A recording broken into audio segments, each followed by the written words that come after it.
संध्याकाळी झोपताना 10-10:30 वाजता मी साबुदाणा भिजू घातला. रात्रभर भिजला म्हणजे छान भिजतो साबुदाण्याने, पापड्या पण छान होतात. गुड मॉर्निंग सगळ्यांना, नमस्कार, रामकृष्ण हरी. सकाळी सकाळी प्रसन्न करणारी सकाळी सकाळी, आणि सूर्य असा छान उगवला आहे आणि झाडावर खूप छान पक्षी किलबिल करतात आणि माझ्या बागेतील ही सुंदर फुलं अशी मस्तपैकी जास्वंदीचं. सकाळी अर्धा किलो साबुदाणाला 1 किलो बटाटा कुकरमध्ये मी शिजायला ठेवला, शिट्ट्या घेतल्या त्याच्या 4, आणि अशी सकाळी सकाळी मस्त माझ्या बागेतली फुलं आहेत सगळी. अशी देवपूजा करून घेतली. मन कसं प्रसन्न होतं सकाळी देवपूजा केल्यानंतर. आणि मग नंतर मग हा साबुदाणा इतका छान भिजला, त्याच्यात तो 1 किलो बटाटा चांगला खिसून घेतला खिसणीने. 1 किलो बटाटा आणि अर्धा किलो साबुदाणा मिक्सरमधून असा काढून घ्यायचा.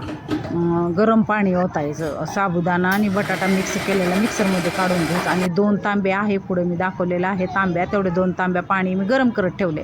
तिखट आणि मीठ मिक्स करून घेतलं मी पाण्यामध्ये. कडक पाणी तापवलेलं आहे ते हलवून घेतलं चांगलं ढवळून. आणि कडक गरम पाणी झालेलं त्याच्यात हे सगळं मिक्सरमधून साबुदाणा आणि बटाटा केलताना मिक्स तो मी ओतून घेतला कडक पाण्यामध्ये. ओतून घेतल्यानंतर चांगलं हलवायचं. गाठी होतच नाहीत, घाबरायचं काही कारण नाही. खाली गॅसवरून घेऊन सुद्धा ओतलं तरी गाठी बिटी काही होत नाहीत. आणि शिजलंय कसं तर ह्याला चकाकी आली बघा. आपण कुरवड्याचा चीज कसा शिजवलं चकाकी तशी, आणि शिजलंय कसं बघण्याचं असं प्रमाण बघा. हे असं बघायचं म्हणजे अजिबात सुद्धा पापड तुटत नाहीत.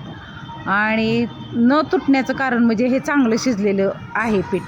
आणि एवढं 2 तांब्या मी पाणी ओतले. सकाळी देवाला फुल वाहिलेलं इतकं ताजं टवटवीत, खूपच सुंदर मस्तच कलर त्याचा. आणि मग वरती मी गच्चीवर नेऊन पेपरवर इतक्या छान थोडंसंच असं ओतायचं आणि फिरवायचं, जास्त नाही पातळ घातल्यावर फुटतात. अशा सगळ्या गच्चीवरती पेपर अंथरून घेऊन घालून घेतल्या.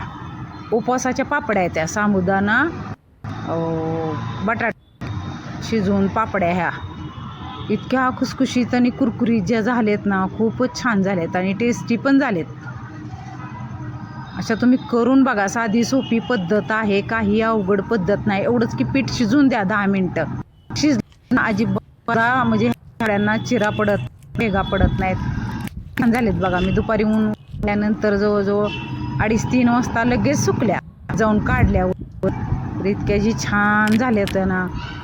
एखादी तुटली पातळ झाल्यामुळं, पण एवढे अजिबात सुद्धा तुटत नाही. इतक्या छान झालेत ना, खूपच छान झालेत. करायचं काम केल्यानंतर ते म्हणजे असं चुकल्यानंतर बिघडल्यानंतर आपल्या किती वाईट वाटतं. आणि एखादं काम जर छान झालं तर किती छान बघा. खरंच आनंद होतो. असं सगळ्या सुकल्या पापड्या आणि अशा वाजवत त्या कुडकुड इतके छान झालेत. संध्याकाळी एवढं सगळं केल्यानंतर कंटाळा आलता, थोडं घरातलं बी केलं आणि ग्राउंडवर गेलो मी आणि विद्या. इतकी जी माणसं येतात ना फिरायला आणि मुलं खेळलेली बघून खरंच छान वाटत होतं. मुरे फुटाणे घेतले मी आणि विद्या. मग ग्राउंडवर गेलो, बसलो जरा वेळ, गप्पा मारल्या. ती गेली घरी आणि मी आले इकडं घरी. आवडलं असेल तर लाईक, शेअर, सबस्क्राईब करा. आणि अशा पापड्या तुम्ही करून बघा, काही घाबरण्याचं कारण नाही.